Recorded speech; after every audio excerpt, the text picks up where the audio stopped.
Hey everybody, and welcome back to another weekly upload here. I of course am Carl as usual, and I just wanted to get another video out for you guys. I know that this weekend was Cinco de Mayo for most of you out there watching, so if you did celebrate, I hope you were safe and had a great time. I know I did, Cinco de Mayo being my birthday itself. We did have a lot of fun. My wife and some people, and went out to a nice dinner, did a bunch of stuff together, golf related and whatnot. So had a great time, but I did of course want to make some time for some vacuum related content for today. So moving on, of course, we are still in our birthday month for me, for our series of machines. So we are still going to be looking at Hoover products for the rest of May. And then we'll get into some cool stuff coming up in June. But today we are going to look at something a little bit different than what we usually see here on the channel. So without further ado, I am going to get into it with that machine, and we'll go from there. Okay, so we are going to look at something a little bit different today. This video was actually requested by a Mr. Corbin out there.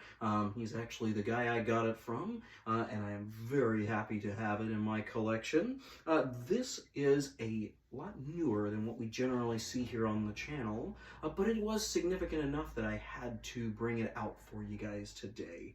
And it also lines up with my birthday in a certain way, so we'll get into that in a minute here.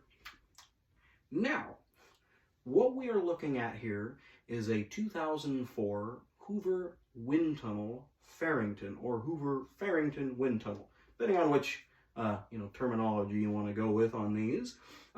It is from 2004. It's past Y2K. It's pretty new, and a lot of it is plastic, but it was a very well-made machine that still came out of North Canton, Ohio, where Hoover was based up until a little bit recently.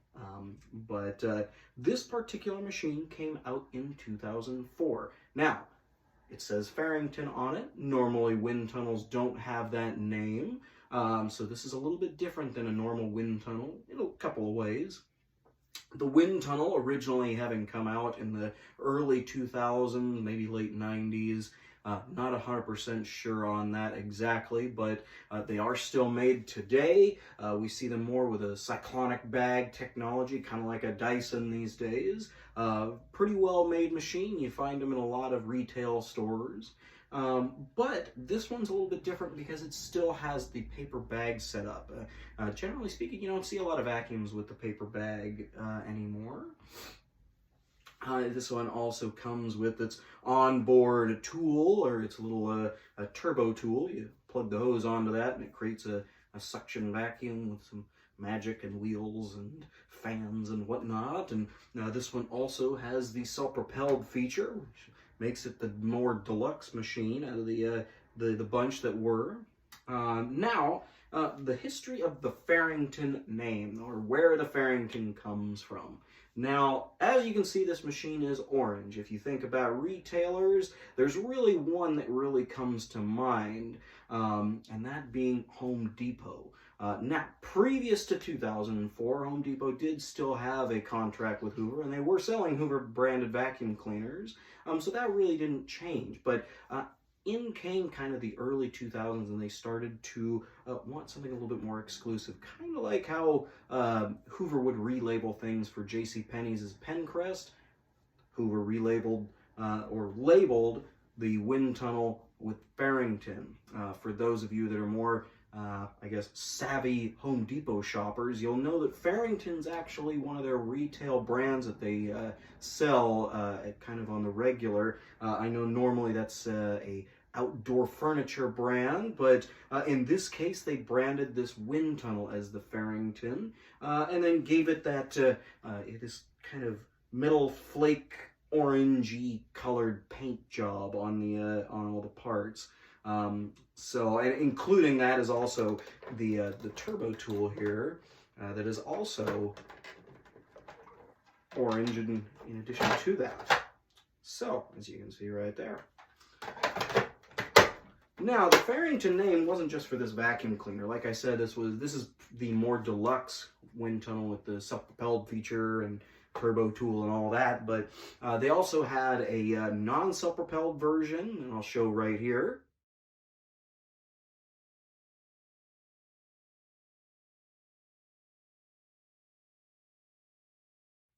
As well as they had a blue model that another friend of mine actually has, that I'll picture there as well.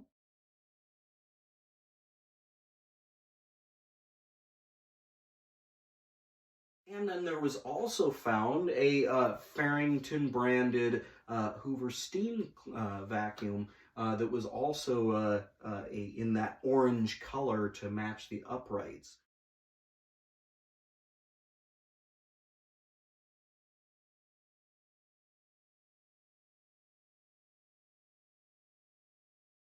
So as you can see, Home Depot had their own line of these Farrington machines. They, of course, had them go for a few years, and 2004 having being kind of where everybody references them from.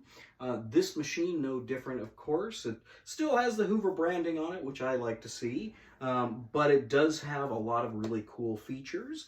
Now, with the Hoover wind tunnels in their development, they started coming out with more filtration devices. So that's why actually on the other side here, we can see this big filter right here. And they were using different types of HEPA filtration to see if they could just keep the dust down. I know with the bag vacuum cleaners, you know, you get as much as you can, but there still may be a level of dust that comes out sometimes. So they were really trying to filter out that, and vacuums have done very well with that in these days. So very interesting to see that as this one gets up in years. Now, going back to what I kind of mentioned earlier, 2004 was a very important year for me, in addition to, well, my life. 2004, I was in 4th grade, and it was in the middle of the week, was my birthday that year, and it just so happened to be my 11th birthday. Now, I know that's not a huge deal in any way, shape, or form, but on that birthday, I went to a Seattle Mariners game, and I also did that this year. Today or yesterday night, we were at the game. But that year, my dad and I went to a Mariners game and sat right off of first base and had a great time. Got a ball and got a bunch of signatures. But one signature was very significant, at least for Seattleites out there. Number 11. Currently at that time, that was a Mr. Edgar Martinez, or Gar for those that were big fans of his, just because he did smoke a big cigar. Now, at the time, I had turned 11. I had a lot of people saying, oh, that's Edgar's number, and you should see if you can get a signature. And lo and behold, he came out after all the other people had come out and do signatures, and came up and signed my hat at the time. So 2004 is a memory type year that I kind of hold dear to me. That was a really fun time. So to bring this one out, coming from 2004, in homage to my birthday this year, definitely was just kind of cool. So a little bit of extra history on that from yours truly. But in 2004, of course, we also were in an election year, and a whole bunch of stuff was happening at that time, and during the time I really wasn't as cognizant to what was going on in the world, so I honestly can't give you my direct, recant of what was going on. But that year I know for a fact that I went to a Mariners game and got a signature for number 11 when I was 11 years old. So there. So we are going to get on to the run demo for this fantastic looking machine, and then we will go from there.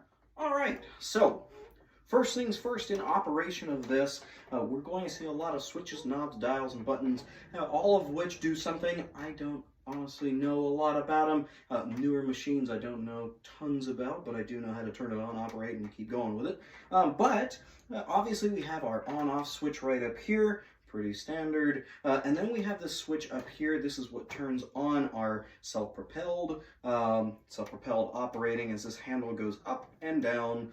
And then it also locks in case you don't want to use the self-propelled.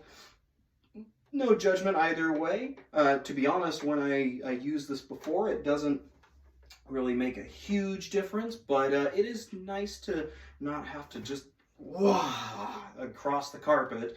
You can just go gingerly, woo, woo, woo, and you're good to go.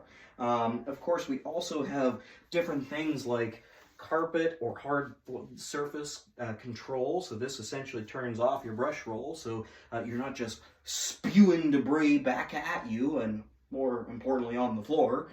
And then we have things like carpet height adjustments and automatic brush roll settings. We have the dirt sensors and all that kind of stuff, which is all really cool and super space agey in my opinion. But anyways, let's get on to this run demo and roll this beast across the floor, and let's have at it.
Well, everyone, I hope you did enjoy our little exposition today on the Hoover Windtunnel of Farrington from the year 2004. It certainly is a really cool machine. I adore having it, and having something that is kind of a dealer exclusive in that Home Depot orange immediately gets that song going in your head, which I just find awesome. The more people associate with these vacuum cleaners, the more I like to have them around. So if more people can associate with a wind tunnel, then by God, I'm going to have a wind tunnel in my collection, my videos, my museum, whenever that happens. So I hope you all enjoyed today's little episode. Of course, like I said, you know, we will always be looking at vacuums on every Sunday. Now, this machine, of course, is in tandem with our kind of Hoover display schedule for the month of May. So expect another Hoover video come next Sunday, and that will be the 14th, so 5/14/23. So be on the lookout for that one, and we will see you in the next one.